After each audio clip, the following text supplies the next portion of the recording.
Hello students, आज हम पढ़ेंगे बहुपदों के लिए विभाजन एल्गोरिथम अर्थात डिवीजन एल्गोरिथम फॉर पॉलिनोमियल्स। चलिए पढ़ते हैं।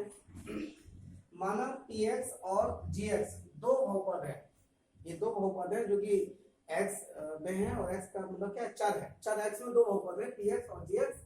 तब बहुपद px को बहुपद gx से केवल तभी भाग दिया जा सकता है जबकि gx नॉट इक्वल टू 0 अर्थात gx अशून्य हो तथा px की घात ग्रेटर देन और इक्वल टू gx की घात अर्थात px की घात gx की घात से बड़ी हो या बराबर हो। देखिए जनरली आप भाग करते हैं, किसी संख्याओं को भी अगर भाग करते हैं तो आप जिस संख्या से भाग करते हैं वो 0 तो नहीं होती है। तो ये भी जरूरी है यहाँ पर कि जिससे आप भाग करेंगे वो 0 नहीं होना चाहिए, अशून्य होना चाहिए। और भाग तभी होगा जब px की घात gx की घात से ज्यादा हो या बराबर होगी तो भी भाग हो सकता है। अभी मैं उदाहरण में करके दिखाऊंगा आपको। यदि हम बहुपद नंबर 2 यदि हम बहुपद px को बहुपद gx से भाग देने पर ऐसे दो बहुपद qx और rx ज्ञात कर सके कि ये वाली लाइन उसमें सत्य हो जाए। क्या है इसका मतलब? px बराबर gx गुणा qx प्लस rx। तो हम कह सकते हैं कि भाज्य px को भाजक gx से भाग देने पर भागफल qx और शेषफल rx है। अर्थात ये जो फार्मूला है ये आप पहले पढ़ चुके हो, भाज्य बराबर भाजक गुणा भागफल प्लस शेषफल। और इसी के आधार पर हमने ये लिखा है, हमने भाज्य को px माना है और gx को भाजक माना है और qx को भागफल माना है और rx को हमने शेषफल माना है। यानी अगर दो बहुपद होंगे और आप भाग करोगे तो भाग करने के बाद अगर वो px, gx और qx और rx इन चारों के मान इसमें रखोगे तो ये लाइन सत्य हो जाएगी। यानी इसकी LHS और RHS दोनों बराबर आएंगी। यहाँ पर हमने इनको qx और rx से क्यों प्रदर्शित किया है? देखिए qx क्या है? हमारा भागफल। भागफल को इंग्लिश में कहते हैं कोशेंट, इसलिए हमने q ले लिया है। और शेषफल को हमने प्रदर्शित किया है rx। शेषफल को इंग्लिश में कहते हैं रिमाइंडर और रिमाइंडर का मतलब हमने r ले लिया है। तो इसलिए भागफल और शेषफल को हमने qx और rx से प्रदर्शित किया है। यहाँ पर नंबर 3, एक बहुपद को दूसरे बहुपद से भाग देने की क्रिया समाप्त हो जाती है यदि शेषफल शून्य हो जाता है अथवा शेषफल की घात भाजक की घात से कम हो जाती है। अर्थात qx 0 हो जाए अथवा rx की घात gx की घात से कम हो जाए। देखो आप कैसे भी जानते हो, ये तो बात ना बहुपद में गई, लेकिन अगर हम संख्याओं को भी भाग करते हैं तो हमें पता है कि भाग हमारा खत्म हो जाएगा अगर शेषफल 0 आएगा। और जब तक शेषफल हमारा जो है भाजक से बड़ा आता रहेगा तब तक हम उसे भाग करते रहेंगे। तो कोई हिसाब यहाँ पर है कि अगर या तो शेषफल 0 आ जाए और या फिर शेषफल की घात इसकी घात से कम हो जाए तब तक तो ठीक है, नहीं तो भाग देते रहेंगे। अगर ज्यादा होगी, अगर शेषफल की घात ज्यादा होगी या बराबर भी होगी तब भी हम उसको भाग करते रहेंगे। तब विभाजन पुनः किया जाता है।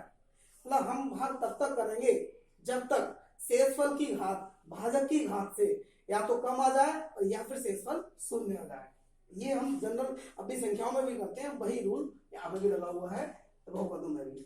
अब हमने लास्ट में लिखा है कि उक्त सभी निष्कर्ष बहुपदों के लिए विभाजन एल्गोरिथम कहलाते हैं। तो ये जो चारों निष्कर्ष इन चारों को मिला के ये जो एल्गोरिथम बनी है, एल्गोरिथम का मतलब होता है स्टेप बाय स्टेप प्रोसेस। तो इन सभी चरणों को मिला के जो हमारा पूरा प्रोसेस बना, प्रोसेस का मतलब ये एल्गोरिथम है। यहाँ पर इसी एल्गोरिथम को विभाजन एल्गोरिथम कहते हैं। विभाजन क्यों कहते हैं? क्योंकि हम विभाग करके तो हम इसको बना रहे हैं। ये जो हमने एल्गोरिथम जो समझाया है, इन सब में भाग देने की प्रक्रिया ही समझाई है, इसलिए इसको विभाजन एल्गोरिथम कहते हैं। अब इसको हम एक उदाहरण से आपको समझा रहे हैं और समझिए कि क्या है।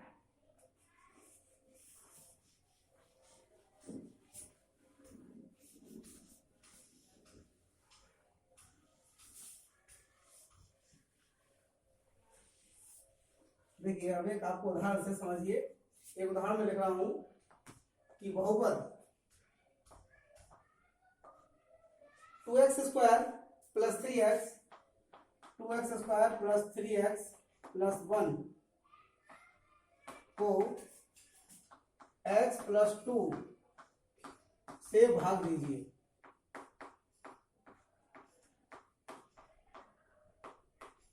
देखिए इस उदाहरण से आपको सारी चीजें क्लियर हो जाएंगी और विभाजन एल्गोरिथम का मतलब भी आप पूरा समझ जाएंगे। देखिए यहाँ पर हमें ये भाग करना है, ये भाज्य है और x प्लस 2 से भाग देना है, ये भाजक है, इसकी घात इससे कम है।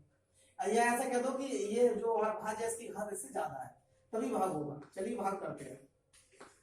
x प्लस 2 से भाग करना है और करना किसको है 2x square plus 3x plus 1 से। चलिए भाग करेंगे।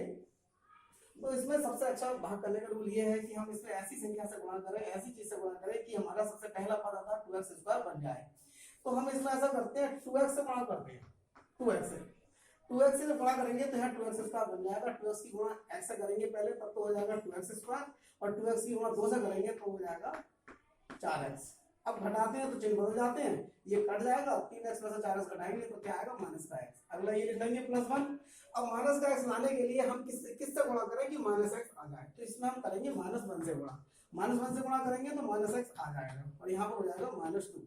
अब चिन्ह फिर से बदल जाएंगे और ये कट जाएगा क्योंकि माइनस प्लस का है, और ये 1 और 2 जुड़ जाएंगे, ये 3 हो जाएंगे। अब आप समझिए ये तो जो है वो है शेषफल, और ये जो है वो है भागफल, और ये जो है वो है भाजक, और ये जो है वो भाजक। ये चारों चीजें हमें पता है। आप देखिए यहाँ पर जो भाजक था वो रैखिक था, उसकी एक घात थी, और अब जो शेषफल आया है वो अचल है, इसकी घात से कम है, इसकी घात 1 है, इसकी घात 0 है। और अभी हमने आपको बताया था कि जब तक भाग करते रहेंगे जब तक शेषफल की घात भाजक की घात से कम ना हो जाए, और अब कम हो गई तो हमारा भाग पूरा हो गया। अब इसको हम उस जो फार्मूला जो हमने पढ़ा था पिछली क्लासों में उसके आधार पर लिखेंगे। इसको क्या था फार्मूला कि भाज्य बराबर भाजक गुणा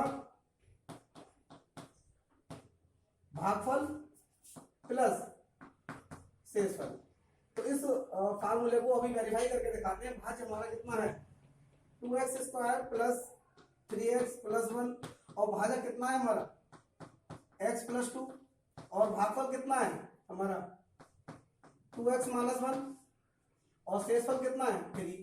अब इसको गुणा करके सरल करके यही आना चाहिए। देखो सबसे पहले x की गुणा करते हैं इन दोनों से। जब x की 2x से करेंगे तो क्या आएगा 2x स्क्वायर, जब x की -1 से करेंगे तो क्या आएगा -x, 2 की 2x से करेंगे तो क्या आएगा 4x, और 2 की -1 से करेंगे तो क्या आएगा -2 और +3, ये वाला हो गया। देखिए 2x स्क्वायर, 4x में से x घटाएंगे तो कितना आएगा 3x, और 3 में से 2 घटाएंगे तो कितना आएगा 1। आप देखिए LHS और RHS दोनों बराबर है, अर्थात ये हमने जो विभाजन एल्गोरिथम था वो सारे स्टेप पूरे करके इस फार्मूले को वेरीफाई करके दिखा दिया। इसी प्रोसेस को ही हम विभाजन एल्गोरिथम कहते हैं। इसी तरह हमें और क्वेश्चंस को करके दिखाना है। Thank you very much.